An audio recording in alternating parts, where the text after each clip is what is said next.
আরে বাপরে বাপ, আমার আপু মনে হয় পাগল হয়ে গেছে। শাড়ির আঁচলে কেউ এতগুলো চিপস ঝুলিয়ে রাখে নাকি?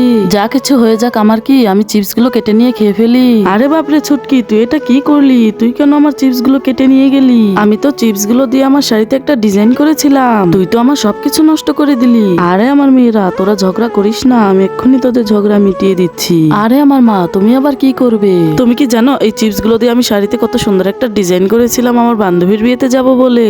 আরে আমার মেয়ে, তুমি যদি এই অবস্থায় তোমার বান্ধবীর বিয়েতে যেতে, তাহলে সবাই তোমাকে পাগল ভাবতো। আর তুমি কোনো চিন্তা করো না, আমি এক্ষুনি চিপসের কাগজগুলো দিয়ে তোমার শাড়িতে সুন্দর একটি ডিজাইন করে দিচ্ছি।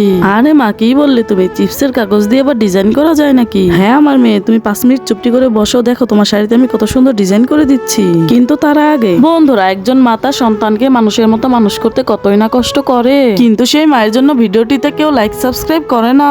মাকে যদি মন থেকে ভালোবেসে থাকো, তাহলে ভিডিওটিতে একটি লাইক করে চ্যানেলটিকে সাবস্ক্রাইব করে যাও, আর কমেন্টে সুন্দর করে আই লাভ ইউ মা লিখে যাও। আরে ওয়াও মা, আসলে এটা তো সত্যি অনেক সুন্দর হয়েছে। আমি আর ছুটকির উপর রাগ করে থাকবো না।